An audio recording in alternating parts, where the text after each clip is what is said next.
Hey guys, so earlier today I did a live stream of swatching my new White Nights watercolors, and the stream is unfortunately still processing, quote unquote, whatever that means. So and that was a couple hours ago, so I don't know if it's ever going to upload. So I thought I would share what I did in the stream. I made these color charts of the White Nights, and this is how it looks. I was missing the papers for some of them because they were my mother-in-law's and she had taken the papers off some of them. So that's how they came out. I messed up this last row during the stream, but I fixed it. So that's them. And here they are. And so that's all of them. Now some of these felt kind of out of order for me. I wasn't sure why, you know, there was sort of like a yellow after the oranges, and then the pink was here, and there was a red, and it was just a weird order to me. So I rearranged the order. So let me show you. I rearranged the order, and I also went in and labeled them all. And WN is White Nights, and they're still wet, and I just misted them too, so I can do the swatches. And so I'm doing more swatching. So this is for my swatch book, and it has them all kind of, you know, in larger format. And then this is, I'm doing the little swatch chart that will go into the palette. So let me put the camera down and start swatching. So it'll be a little swatch video just in case the bigger swatch video doesn't ever post, which is, you know, looking like a very distinct possibility at this point. And let's see what's a good way to arrange it so that you guys can see the whole thing. Okay, so let's do that, and I have a water brush. So, and then once I'm done swatching off camera, I will go in and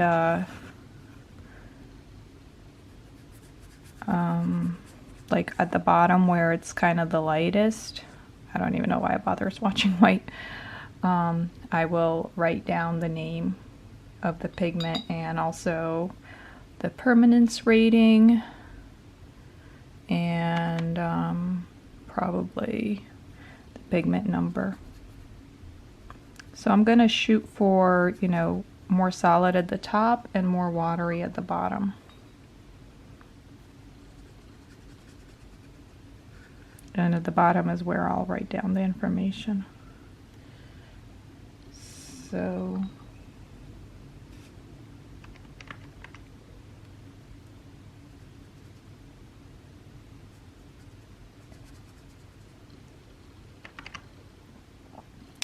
So basically my impressions of this watercolor set are that it's, you know, really good quality. You know, it's a great deal. You get all these full pans, all these full pans. Yeah, like this yellow was in a weird place before, so I kind of moved it along. Actually, maybe I should have put it even before this yellow, but that's fine. Okay, that's 3 yellows. Now we're going into some oranges. So you're getting a great deal. You get 36, well, this is the 36 pan set. There's also options for 48, but I think those might only come in wooden boxes. And then there is also 24, 12, and you can buy all the pans separately as well. So lots of good options and very good price considering, you know, that it's high quality, artist grade watercolors.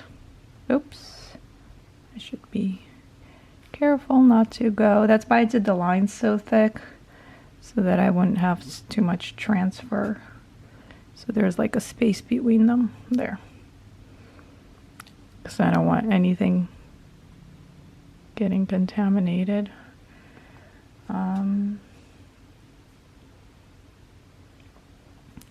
Now I didn't find them to be as transparent as yeah, like, see, this one's like really orangey. I would have even put it before this reddish one, but it was like way somewhere else when they had it. So anyways, a lot of the yellower pigments were not as transparent, but oops, that's okay too. The pinks and the blues were really nice, and a couple of the greens were super nice. Let me go in and take that out of the way. There. Watercolors are pretty nice like that. You can do stuff like that as long as it's not dry yet. Ooh. Gosh, that red is so intense. Super bright. And I won't do the name labeling right now because that would just take forever, but I'll do it later. That's really pretty. I mean, if you're looking for a set for art journaling, this is just definitely the way to go because you get so many colors and they're so bright. And, you know, you don't need like super artist quality stuff for that. Because really, you know, this is just as good quality. The only difference maybe is like the transparency, but and maybe the permanence rating. But if you're having it in an art journal, that doesn't matter as much because you're going to be keeping your book closed and away from sunlight anyway, so.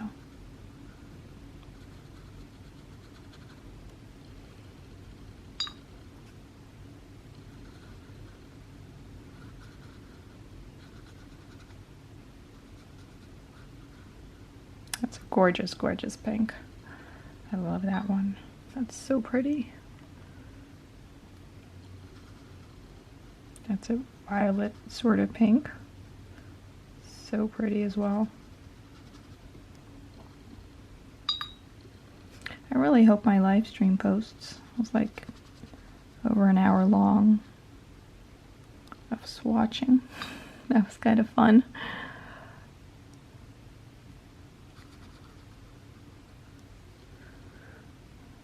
3, 4. Just trying to keep track and make sure I don't mess up like I did during the live stream. I mean, it was fine. I did fix it, but yeah.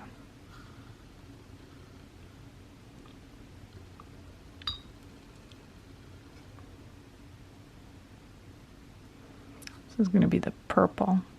It's like a dioxazine purple. This one's super intense. I'm going to have to wash my brush and get some of this color off because otherwise it just looks black because it's just so bright.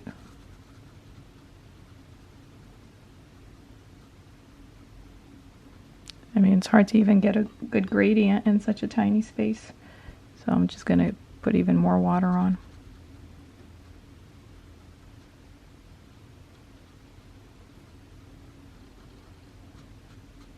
But you can see how black it is up top.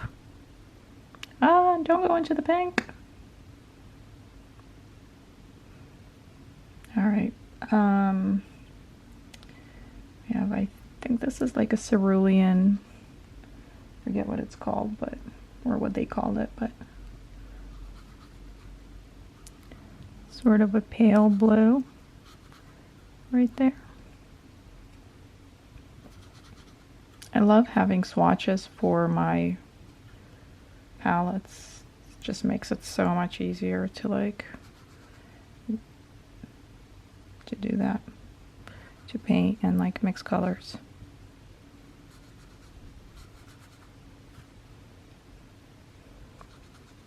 And the reason I did a live stream is my camera always cuts off at like 24 minutes.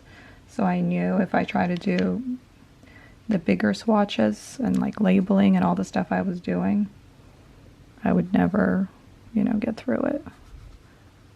Like I said, it took almost an hour and a half to get through it.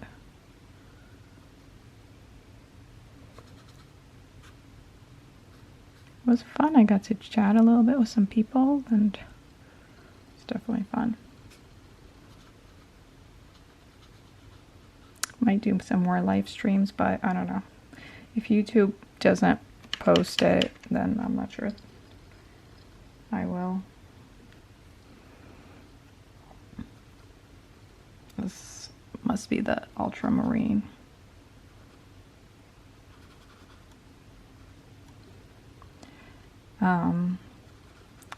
Not sure these colors granulate as much. I can see a little bit, but not as much. Let me get a little bit more up top. But like I said, the pinks are really nice in this set.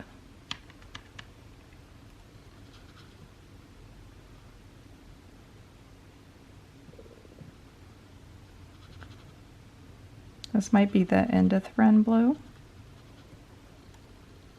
They called it Indithren blue. And then next I think we'll have Indigo. This is where I put them. Yeah, that's the Indigo. Because like I said, I kind of moved them all out of order and just rearranged them all. That's gorgeous. Oh, that's such a nice indigo. I love this one. Really pretty. And then here's like a teal. Yep. Here's teal. I don't know if this order makes much sense, but I guess it did to me for whatever reason. So,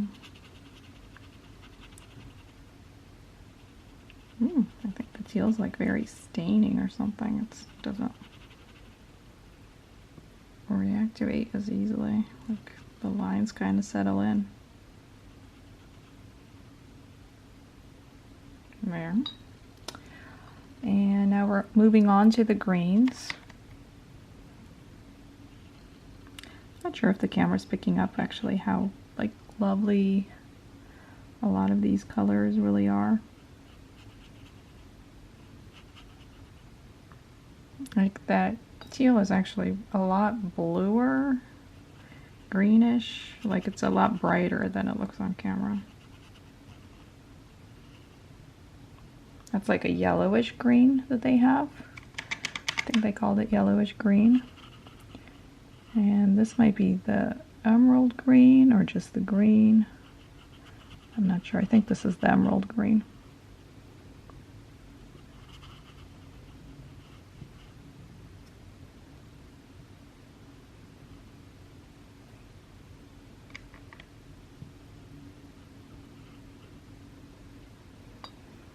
And if that's the emerald green, then next is green. Yeah, that's the green. This is a really I love this one. It's so dark up top. You get like such a good range with this one. It's really pretty. And it would be easy to tone down too if you wanted to tone it down. Then we have olive green. Yeah, that's the olive green. Trying not to go, I think I got a little bit of the other green on that side, so.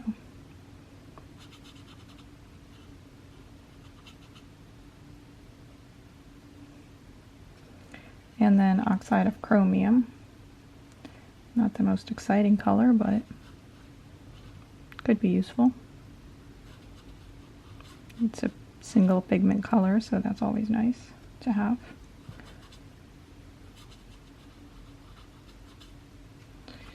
And moving on. I moved the yellow ochre down here. I was up there with the yellows, but I wanted to have the bottom row be browns and, you know, blacks and all that, so I had to move one of the colors, so I decided I'd move this one.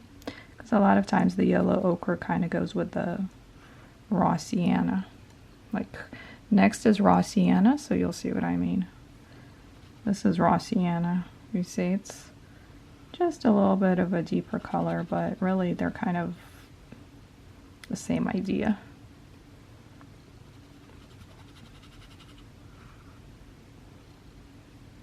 And then we have, oh, I think I got too much color.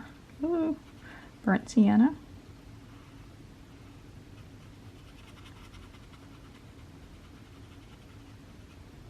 Yeah, I think I picked up too much color with that.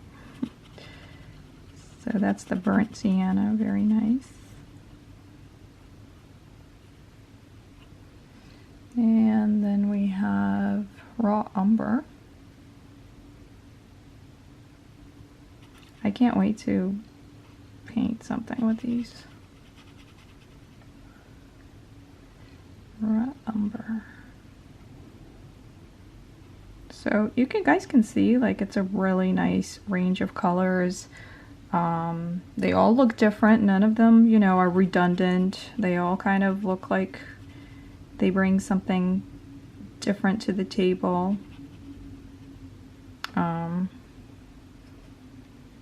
Even though it's 36 colors, they're all definitely like their own colors.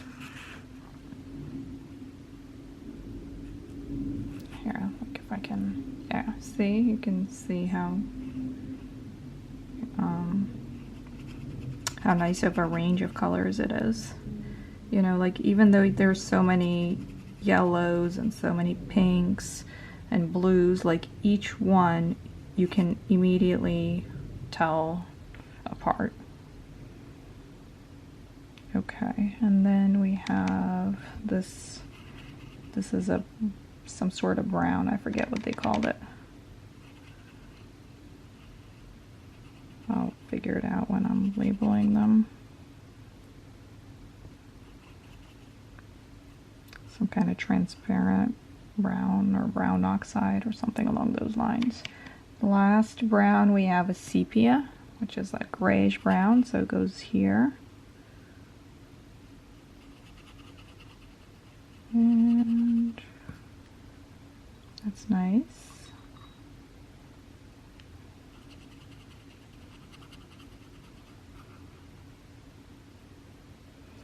And lastly, we have Payne's Gray and Black.